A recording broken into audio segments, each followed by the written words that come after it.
عمران خان صاحب کے ساتھ جب میری ملاقات ہوئی ویری نیکسٹ ڈے انہوں نے رؤف صاحب کی بڑی تعریف کی، انہوں نے بڑے بہترین طریقے سے اس کا جواب آپ کو دے دیا تھا۔ لیکن بات یہ ہے کہ مجھے یہ بتائیں، یہ ہماری فوج ہے، عمران خان کی فیملی، بلکہ انہوں نے مجھے خود کہا میکسیمم یا فوج میں ہیں یا بیوروکریسی میں ہیں۔ ہم ان سے محبت کرتے ہیں، وہ ہمارے ملک کی خاطر جانیں دیتے ہیں، مگر سوال یہ پیدا ہوتا ہے کہ پالیسی کون بناتا ہے اور وہ فیصلے ریورس کون کرتا ہے؟ ملک کی عوام کے خلاف فیصلے وہ ایک شخص کرتا ہے، اور نہ وہ ریفرینڈم کے ذریعے اقتدار میں آیا ہے یا پاور میں آیا ہے، نہ وہ الیکشن کے ذریعے آیا ہے۔ اگر شخص واحد نے اس ملک کو جنگل بنا دینا ہے اور جنگل کا قانون نافذ کر دینا ہے اور آئین کی پامالی کرنی ہے، اور وہ D G I S P R صاحب اٹھ کے وہ سٹیٹمنٹس دیں گے جو سیاسی ہوگی، تو سیاست میں مداخلت یہ آئین کی خلاف ورزی صرف نہیں، یہ آئین شکنی کے مترادف ہے، اور آئین شکن کی سزا آپ کے سامنے ہے۔ یہ الگ بات ہے کہ پرویز مشرف کے خلاف فیصلہ آنے کے باوجود، اس کے خلاف اپیل ڈسمس ہونے کے باوجود، آج اگر جسٹس سیٹھ وقار کو دیکھا جائے تو اس کی سٹیٹمنٹ آج بھی فیلڈ میں ہے، جس نے کہا تھا کہ ان کی قبر سے بھی ان کو نکال کے ایک سمبولک سزا پھانسی کی دی جائے تاکہ آئندہ کے لیے ماشاء اللہ کے راستے بند ہو جائیں، کیونکہ یہی آئین کا تقاضا ہے اور یہی ملک کے قانون کا تقاضا ہے۔ دیکھیں، کسی بھی تہذیب یافتہ ملک اور جمہوری ملک میں پرامن عوامی انقلاب کا طریقہ صرف یہ ہوتا ہے، وہ ہے ووٹ کی پرچی۔ ووٹ کی پرچی آپ نے دیکھ لی 8 فروری کو پبلک نکلی۔ یہ الگ بات ہے، رؤف صاحب نے آپ کو بتا دیا، نامینیشن فارم چھینے گئے، ہمارے 90% جو ٹاپ لیڈرشپ تھی ان سب کے کاغذات نامزدگی ریجیکٹ ہوئے، بشمول میرے، آپ گواہ ہیں۔ میں آپ میڈیا کے دوستوں کو ساتھ لے کر گیا ان کرپٹ بیوروکریٹس کے پاس جو ریٹرننگ آفیسرز بنائے گئے تھے چیف جسٹس آف پاکستان نے، جن کے خلاف ہم نے پٹیشن فائل کی تو ہمارے ہی خلاف الٹا کانٹیمپٹ پروسیڈنگ شروع کر دی گئی۔ میں آپ کے میڈیا کے دوستوں کو لے کر گیا، لاسٹ ڈے تھا، میں نے کہا جی تینوں حلقے اسلام آباد کے 46، 47، 48 میں نے کاغذات جمع کرائے تھے، میں نے کہا کوئی آبجیکشن ہے تو مجھے بتا دیں، میں اس کو فلفل کروں۔ تینوں 47، 46، 48 کے ریٹرننگ آفیسر نے کہا کہ آپ وہ آدمی ہیں جس کے خلاف کوئی آبجیکشن نہیں ہے، اور آپ گواہ ہو اس بات کے رات 12 بجے کس طریقے سے میرے کاغذات پہ ریجیکٹ کر دیے گئے۔ لیکن اس بات کو ہم آگے چلتے ہیں، بلے کا نشان چھین لیا، اور نہ صرف بلے کا نشان چھینا، اس کے ساتھ میرے سمیت ہمارے ورکرز کے خلاف ایف آئی آریں کٹیں۔ یہ میری کانسٹیٹوئنسی ہے جہاں ہم بیٹھے ہوئے ہیں، آپ کے تقریباً 100% میڈیا ہاؤسز وہ ہیں جو میری کانسٹیٹوئنسی میں آتے ہیں، اور یہ ریڈ زون کا سارا ایریا اور 70% دیہات بھی۔ میں دعوے سے کہتا ہوں، آپ بتا دیں، آپ سارے دوست گواہ ہو اس بات کے، کون سے پولنگ اسٹیشن میں گئے اور جہاں سے میں ہارا ہوں، یا وہ کٹ پتلی جیتا ہو، لیکن ہم ہار گئے، ہرایا گیا ہمیں، ہم تو جیت گئے۔ اور اسی طرح تینوں حلقے اسلام آباد کے اور باقی جو کچھ بھی ہوا۔ کسی تہذیب یافتہ جمہوری ملک میں عوامی انقلاب ووٹ کی پرچی کے ذریعے ہوا کرتا ہے، اور وہ ہو گیا۔ لیکن D G I S P R صاحب کہتے ہیں آپ کو تو 7% ووٹ ملے، پتہ نہیں کیلکولیشن کیسے کرتے ہیں۔ اگر یہ آپ کے میتھمیٹکس کا حل ہے، اگر یہ آپ کی انٹیلیجنس رپورٹس ہیں جس کے آپ سربراہی کرتے ہیں، تو میرا خیال ہے کہ یہ انٹیلیجنس ایجنسیز کو بند کر دیں، اس کی جگہ پہ رؤف حسن صاحب یا جو آپ دوست بیٹھے ہوئے ہیں ان کی ٹیم بنا دیں، آپ کو پراپر زیادہ بہتر انٹیلیجنس دے دیں گے۔ اگر آپ کی یہ انٹیلیجنس رپورٹس ہے کہ ہم نے 7% یا پتہ نہیں کتنے % ووٹ لیے، بھائی آپ کے نمائندے اگر ریٹرننگ آفیسرز کے پاس بیٹھ کے جو کچھ وہ کر رہے تھے آپ سب جانتے ہو، پورے میڈیا ہاؤسز نے میرا رزلٹ دیا، اور بہت سارے ہماری 180 سیٹیں کے رزلٹ بھی دیا، وہ ای ایم سی کا ریکارڈ آج بھی وہ ہمیں نہیں دے رہے کورٹ کے آرڈر کے باوجود۔ وہاں سے جو رزلٹ جاتا تھا پریزائڈنگ آفیسرز کا، الیکشن کمیشن میڈیا ہاؤسز میں دے رہا تھا، وہاں سے ہم جیت رہے تھے۔ رات کے 12 بجے وہ چیف الیکشن کمشنر جو سہولت کاری کرتا ہے مسلم لیگ نون کی اور لندن ایگریمنٹ کی، وہ رات کو 12 بجے کہیں چلا جاتا ہے. یہ بھی آپ نے ہمیں بتایا, ہم تو نہیں تھے وہاں موجود. اس لیے میں کہتا ہوں آپ کی انٹیلیجنس بہت اسٹرانگ ہے. وہ کسی مخصوص جگہ پہ جاتے ہیں اور جب 3 گھنٹے بعد واپس آتے ہیں تو رزلٹ پہلے رک جاتا ہے اور اس کے بعد چینج ہونا شروع ہو جاتا ہے. میں آج بھی سوال کرتا ہوں کہ آپ اس کے بارے میں بتائیں, آپ کہاں گئے تھے اور کیوں آپ نے ان ریزلٹس کو چینج کیا یا کرایا. اور اسٹیبلشمنٹ کے وہ صحافی جو اپنے آپ کو اسٹیبلشمنٹ کے قریب ترین سمجھتے ہیں, آپ ان کی اوور آل اسیسمنٹ پبلک میں یا ٹی وی میں بیٹھ کے لے لیں, یا آپ خود ان سے انفرادی طور پر پوچھ لیں کہ کیا رزلٹ تھا. مجھے ایک میرے دوست نے, میں بتائے بغیر, کیونکہ جس طرح صحافیوں کو یہ حق حاصل ہے کہ وہ اپنا سورس نہ بتائیں, لہٰذا میں اپنے ایک دوست صحافی, مشہور جرنلسٹ اور اینکر پرسن کی بات بتانا چاہتا ہوں نام لیے بغیر. اس نے کہا جی میں جب گیا مجھے کہا گیا سب روک دیں, میں احتیاطاً چلا گیا چیک کرنے کے لیے کہ ریزلٹس کا مسئلہ کیا ہے, کیوں روک دیے ہیں. وہ جو رزلٹ کمپائل کر رہے تھے میں نے ان سے پوچھا جی کیا مسئلہ ہے. انہوں نے بڑے گھبراتے ہوئے کہا جی 2/3 میجورٹی سے زیادہ لیڈ کے ساتھ پی ٹی آئی جیت چکی ہے اور ہمیں کہا گیا ہے کہ آپ رزلٹ روک دیں.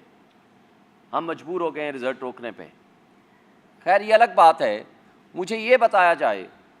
کہ یہ آپ کی اگر رپورٹ تھی, اور پھر خان صاحب نے بھی اس کے بارے میں اس دن ہمیں بتایا 7 تاریخ کو جب ہماری ملاقات ہوئی, آپ کہتے ہو کہ جی آپ بنا دیں کمیشن. ضرور بنائیں, کس نے منع کیا آپ کو؟ خان صاحب نے کہا کہ میں بالکل پیش ہونے کے لیے تیار ہوں 2014 کا. لیکن ساتھ انہوں نے یہ بھی کہا کہ پی ٹی آئی کے زمانے میں 2 دھرنے ہوئے مولانا فضل الرحمان کے, جو انہوں نے کہا کہ ہماری کس کس سے بات ہوئی تھی, وہ بھی آپ کے آن ریکارڈ کر لیں. کس کس سے دھرنے میں بات ہوئی اور کس کس نے کیا کیا ان کے ساتھ وعدے کیے اسٹیبلشمنٹ کے. اور اس کے ساتھ 2 مسلم لیگ نون اور پیپلز پارٹی کے لوگوں نے بھی یہاں جلوس لے کر آئے. ہم نے تو ایک سنگل ایف آئی آر نہیں کاٹی. یعنی ایک دھرنے سے تو آپ کو تکلیف ہے, ضرور کریں, اس میں کمیشن سے ہم انکاری نہیں ہیں, مگر باقی دھرنے اور باقی جلوس. اور پھر کیا آپ ایک سپر سیاسی پارٹی ہیں؟ اگر آپ ایک سپر سیاسی پارٹی ہیں اور سیاست کو آپ نے ریگولیٹ کرنا ہے کہ کون دھرنا آئندہ دیا کرے گا, کون احتجاج کیا کرے گا اور کون لانگ مارچ کیا کرے گا, تو پھر آپ ایک پالیسی سٹیٹمنٹ یا آئین میں ترمیم کر کے اپنے آپ کو ایک سپر پولیٹیکل پارٹی ڈکلیئر کرا دیں تاکہ آپ کے پاس اس کا بھی جواز اور حق موجود ہو. مجھے روف بھائی دیکھ رہے ہیں, اس کا مطلب ہے کہ وہ مجھے کہنا چاہتے ہیں, میں مختصر کروں, اس لیے میں اب اپنی بات کو صرف ٹو دی پوائنٹ بات کروں گا. اب میں آگے چلنا چاہتا ہوں کہ اس وقت سب سے پہلا مطالبہ میں chief justice Lahore high court سے کروں گا کہ آپ کے لاہور کے وکلاء کے مسائل کو حل کرنا آپ کی سب سے پہلی اور بنیادی ذمہ داری ہے اور آپ حل کریں. لیکن ان چیزوں کو ایگریویٹ کرنے میں وہاں کی وہ کٹ پتلی حکومت, وہ ڈاکو رانی کے ذریعے جو یہ چاہتے ہیں کہ وکیلوں اور جوڈیشری کے درمیان اختلافات پیدا ہوں,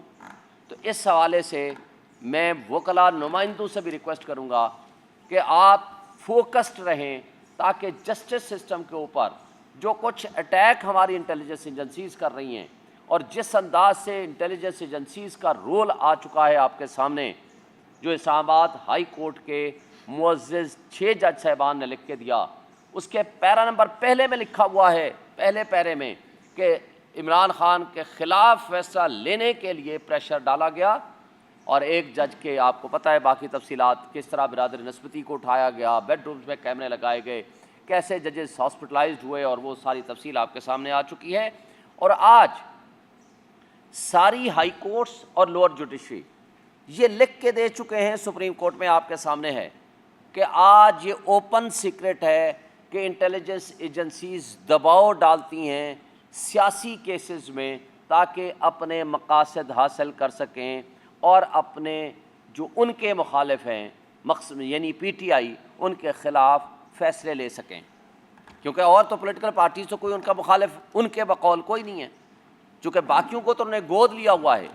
ان ریجیکٹڈ افراد کو کٹ پتلیوں کی صورت میں ہمارے اوپر مسلط کیا ہوا ہے. ہارنے کے باوجود ان کو فارم 47 کے ذریعے یہاں لا بٹھایا گیا ہے, جس کی تازہ ترین مثال وہ انوار الحق کاکڑ صاحب, وہ لیاقت چٹھا, کمشنر راولپنڈی, وہ نثار چیمہ سابق MNA مسلم لیگ نون، وہ مصطفیٰ MQM کے کامران ٹیسوری، ان سب کی سٹیٹمنٹس کو اگر آپ یکجا کریں گے تو آپ کو سمجھ آ جائے گی کہ جناب یہاں صرف دال میں کچھ کالا نہیں ہے، دال ہی ساری کالی ہو چکی ہے۔ مگر اس سب کچھ کے باوجود صرف ایک شخص کو یہ چیزیں نظر نہیں آتی، وہ ہیں ہمارے چیف جسٹس آف پاکستان۔ نہ ان کو یہ نظر آیا کہ ہمیں لیول پلینگ فیلڈ میں نہیں مل رہی،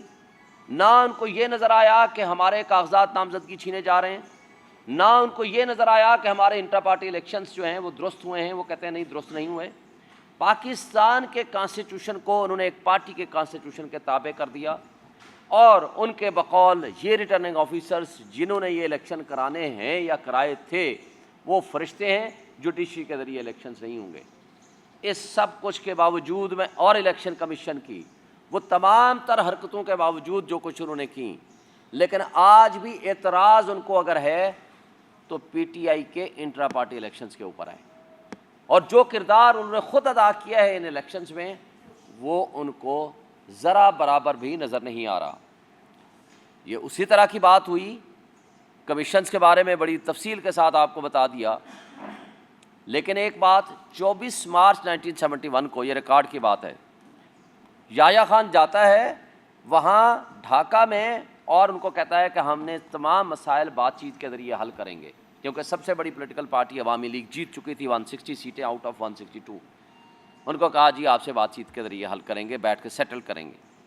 مگر 25 مارچ کو جو ہی وہ آتے ہیں، 25 مارچ کو آرمی ایکشن شروع ہو جاتا ہے، اور ایک ایک بندے کو پکڑ کے ان کے خلاف ایکشن شروع ہو جاتا ہے۔ میننگ دیئر بائی آلریڈی یہ ایک بہانہ تھا، آلریڈی آپ نے پلاننگ اور آرگنائزیشن کر رکھی تھی۔ جب ہم 9 مئی کی بات کرتے ہیں ہم یہی کہتے ہیں کہ آپ نے صبح سویرے آپ نے دیکھا کہ عمران خان جب صبح اٹھتا ہے وہ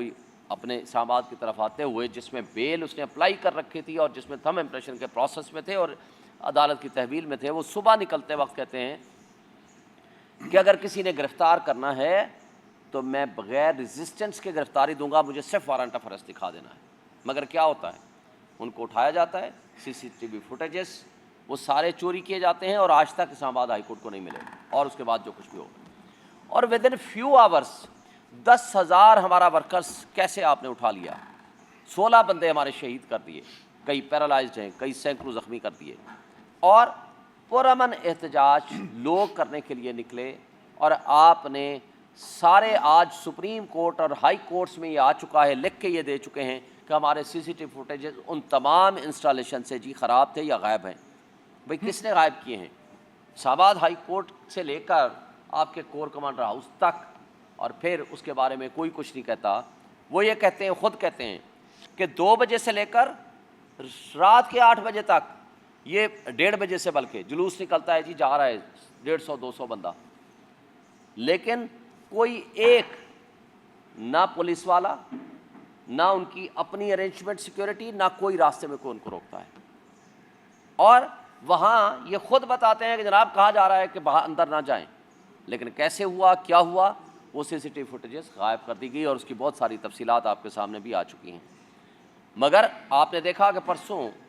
ہم لوگ 500 کے قریب، اس سے بھی بلکہ زیادہ لوگ تھے، بھئی کئی لوگ گاڑیوں سے نہیں نکلے تھے، ہم ابھی باہر ہی نکلتے ہیں تو ہمارے اوپر لاٹھی چارج ہو جاتا ہے، اور ودن 10 منٹس اور ہمیں ڈسپرس کیا جاتا ہے۔ لیکن 150-200 افراد، ان سے 8 گھنٹے میں نہیں ہو سکا کچھ بھی۔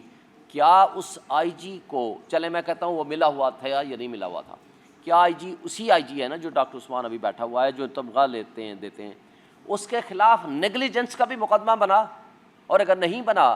تو یہ بتا دیں کہ IG کہتا ہے کہ مراد راس، اور بہت سارے نام دیتا ہے، 27 کالیں تھیں، سب سے بڑا مجرم ہے، صرف ایک پریس کانفرنس اس کی قیمت ہے، اور وہ ہے آپ ایکوٹل ہو جائے گی، آپ بری و ذمہ ہو جائیں گے، ایک پریس کانفرنس کر دیں۔ اسی طرح اندریب عباس اور خدیجہ شاہ ایک گاڑی میں جا رہے ہیں احتجاج کے لیے، لیکن وہ 8 مہینے بعد اس کی ضمانت ہوتی ہے، اور آج تک ہماری باقی خواتین ساری کی ساری جیلوں میں پڑی ہیں، لیکن وہ ایک دن کے لیے جیل نہیں گئی، کیوں کہ پریس کانفرنس ہو گئی۔ اگر یہ فالس فلیگ آپریشن نہیں تھا، یہ واقعی سچا واقعہ آپ بتاتے ہیں جس کی جوڈیشل انکوائری بھی آپ نہیں کراتے، مگر مجھے بتائیں کہ پھر آدھے لوگ تو وہ ایک پریس کانفرنس کے ذریعے فارغ ہو جاتے ہیں، اور جو عمران خان کے ساتھ وفا کرتے ہیں وہ آپ کے لیے سب سے آخر میں، اور ابھی تک وہ پابند سلاسل بھی ہیں اور جیلوں میں بھی سڑیں گے۔ اور دوسری طرف کہا جاتا ہے کہ جناب ملٹری ٹرائل ہی اس کا حل ہے۔ کیا کہتے ہیں؟ تین چیزیں ذہن میں رکھ لیں۔ دنیا کا کوئی قانون اور آئین آپ کو یہ نہیں بتائے گا کہ آپ اس کے مدعی بھی ہیں، آپ کہتے ہو ہمارے اوپر اٹیک ہوا، نمبر 2 آپ کہتے ہو ہم گواہ بھی ہیں، irrefutable ہمارے پاس ایویڈنس ہے، ناقابل تردید شواہد، نمبر 3 ہم ملٹری ٹرائل کے ذریعے سزا بھی دیں گے، منصف بھی خود ہیں۔ تو بھائی دنیا میں کوئی اصول نہیں ہوتا، قانون نہیں ہوتا کہ خود مدعی، خود گواہ، خود آپ منصف بن جائیں۔ اس طریقے سے سپریم کورٹ سے گزارش ہے فوری طور پر ان کا فیصلہ کریں، لوگوں کو ان کے حقوق دیں، اور اس طرح کا جو ظلم ہو رہا ہے ایک جنگل کے بادشاہ کے ذریعے، وائس رائے اور اپنے کٹ پتلیوں کے ذریعے اس ملک میں جس طرح آئین اور قانون کی پامالی ہو رہی ہے اس کو ختم کیا جائے۔ اور میں آخر میں یہ کہوں گا کہ پاکستان بزنس کمیونٹی نے یہ آپ کو کہا ہے کہ جناب پاکستان میں تو انویسٹمنٹ تب آئے گی جب آپ پاکستان کے انویسٹرز کو بھی جو پیسہ یہاں سے لے کر باہر بھاگ رہے ہیں ان کو تو آپ اعتماد دیں۔ جب یہاں اعتماد نہیں ہوگا، اور اعتماد تب ہوگا جب قانون کی حکمرانی ہوگی، انصاف کا نظام درست ہوگا، عوام کے فیصلوں کو، جو حق کی حکمرانی ہے وہ عوام کا ہے، ان کو تسلیم کیا جائے گا، اور جمہوریت ایک تماشا نہیں ہوگی، جمہوریت حقیقت میں جمہور کے فیصلے کو تسلیم کرنا ہے۔ اور آخری بات کہ اگر آپ نے کمیشن بنانا ہے تو ایک مہربانی اور بھی کر دیں، قائد اعظم کی وفات کن حالات میں ہوئی اس کو بھی کمیشن میں شامل کر لیجئے گا، لیاقت علی خان کا مرڈر ہوا اور اس کے بعد اس کی فائل کا کیا بنا، کمیشن کا حصہ بنا لیجئے گا، فاطمہ جناح کا مرڈر ہوا یا نہیں ہوا اس کو بھی کمیشن کا حصہ بنا دیجئے گا، بھٹو کی جو جوڈیشل آپ نے کہہ دیا کہ یہ جوڈیشل مرڈر تھا، لیکن جنہوں نے یہ مرڈر کرانے میں شریک گفتگو تھے، شریک کار تھے، ان کے بارے میں آپ نے نہ سپریم کورٹ نے کچھ لکھا نہ کچھ کہا۔ کون لوگ تھے؟ کیا اس کا راولپنڈی ہماری اسٹیبلشمنٹ سے کوئی تعلق تھا؟ اور اگر تھا تو کون تھے؟ اس کو بھی کمیشن کا حصہ بنا دیجئے۔ اور بے نظیر بھٹو مرڈر کیس میں بھی جو کمیشن ہے اس کے فیکٹس بھی سامنے آ جائیں تو ہم سب کے لیے، اس ملک کے لوگوں کے لیے بہت سارا بھلا ہوگا۔ Thank you sir.